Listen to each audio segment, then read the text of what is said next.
You know that feeling? You're watching a brand new, super expensive blockbuster and something just feels a little bit off. It's not the story, it's not the actors, it's this weird, intangible sense that the world on screen just doesn't feel, well, real. So, what is going on? Let's dig into that fake feeling and uncover the secrets to what makes a movie world truly come alive. Okay, let's just start with a side by side. On the left, we've got a shot from 2015's Jurassic World. On the right, one from The Lost World, all the way back in 1997. Now, notice, there are no dinosaurs here. This isn't about the CGI monsters. But can you sense it? There's just a different feeling. The older film just seems to have a kind of weight to it, a presence the newer one is missing. So that's the big mystery we're going to solve today. What is that secret ingredient? The thing that makes one made-up world feel totally vivid and immersive, while another one just feels kind of flat and artificial? Well, let's start digging for some answers. And hey, this isn't just a dinosaur thing, it's a feeling a lot of us have been getting. Just think about the difference between the Lord of the Rings trilogy, where you really felt like you could be standing in Middle-earth, versus the Hobbit movies, which just felt different, right? It's a pretty widespread thing, so let's get to the bottom of it. Now, before we uncover the deeper secrets, we have to talk about the usual suspects. You know, the common explanations that pop up every time somebody brings this up online. I'm sure you've heard them all. There's too much CGI, digital cameras look too sterile, the lighting is flat, the color grading is bland. And look, while all of those things can definitely play a part, I'm going to argue that they're just symptoms, not the actual root cause. To really get it, we need to look at something much deeper. The fundamental principles of how our brains perceive reality on screen. And that brings us to our first major clue. This is a really powerful idea that explains how our minds can be totally tricked into believing in a fictional world, even a crazy one with dragons and aliens. The concept is called perceptual realism. Basically, it's when a movie's image triggers the same mental wiring we use to navigate the real world. Now, here's the key thing to get. The movie doesn't have to be real. It just has to trick our brain into thinking it corresponds to our experience of reality. This quote from film scholar Noel Carroll absolutely nails it. He says certain images invite the audience to scan the frame for meaning, just like we do in real life. That word, scan, that is everything. See, realism isn't about telling the viewer exactly where to look. It's about giving us the freedom to explore the image for ourselves. So, how do you make a world scannable? Well, it comes down to a few key techniques. Things like deep focus, where more of the image is sharp and clear, using long shots that actually show a character in their environment, filling the frame with rich details in the background, and giving us a really powerful sense of three-dimensional space. And get this concept is so powerful it even works for worlds that are 100% computer-generated. Look at Avatar: The Way of Water on the left. It's a totally digital world, but it's vast, it's detailed. It invites our eyes to scan everywhere. Compare that to Quantumania on the right, which often uses these blurry, vague backgrounds and tight shots that kind of trap the characters. It stops us from exploring, and the whole world ends up feeling artificial. And this really points to a huge problem with a very popular modern trend.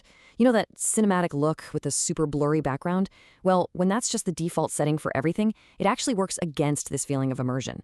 It forces us to look at one specific thing, and it robs our eyes of that freedom to scan and truly believe in the world on screen.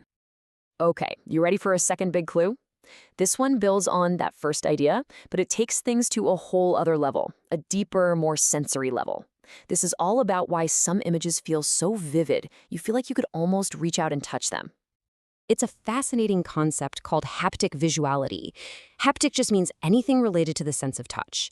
And in this way of seeing a movie, our eyes stop just looking into the screen at all the depth, and they start acting more like our fingertips, grazing over the texture and the surface of what we're seeing.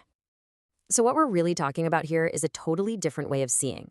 As scholar Laura Marks puts it, it's less about gazing into the distance and more about grazing the surface to feel its texture. It's this really intimate, close-up experience where we're basically touching the screen with our eyes.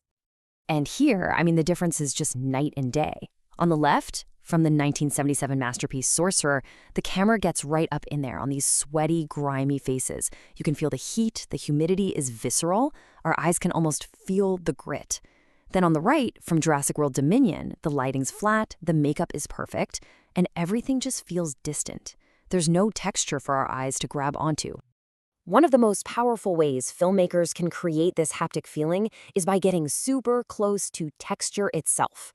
You see directors like Paul Thomas Anderson do this all the time, just lingering on the fascinating, imperfect details of a person's face. We're invited to study the pores, the lines, the actual texture of their skin, and it creates this incredibly personal, tangible connection. You can also get this feeling from the raw, kinetic power of the elements. Take Martin Scorsese's film Silence. The tidal waves in that movie are terrifyingly real. The camera captures the spray, the chaos. You feel the immense, crushing power of the water. You don't just see it from a safe distance. The exact same thing is true for fire. A real, raging fire has a visual texture, a chaotic, wild energy that even the absolute best CGI flames have a hard time replicating. When it's filmed right, you can practically feel the heat coming off the screen, and that makes the danger feel so much more immediate and real. And finally, this sense of touch can even come from the texture of the image itself. The natural grain you get from shooting on actual celluloid film, or even just some carefully added digital noise, gives the whole picture a physical quality. It's a little subconscious reminder that we're looking at something tangible, and it makes the world on screen feel less sterile and more present. So there we have it, our two big clues, perceptual realism and haptic visuality. And when you put them together, you finally get the complete answer to why some films just feel so much more real than others. It's really a 1-2 punch. First, the filmmaker uses perceptual realism to build a believable, three-dimensional world that invites our eyes to scan and explore. And then, they use haptic visuality to fill that world with tangible surfaces and textures that our eyes are invited to reach out and touch. So, at the end of the day, this whole thing isn't about some simple argument, like film is better than digital or practical effects are better than CGI. It's all about a filmmaker's conscious intention, their desire to create a real sensory connection with us, the audience. The goal isn't just for a film to be seen, it's for it to be truly felt. And that's really the thought I want to leave you with.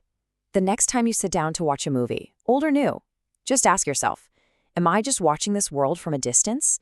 Or am I being invited in to explore it, to touch its surfaces, and to really, truly feel its reality?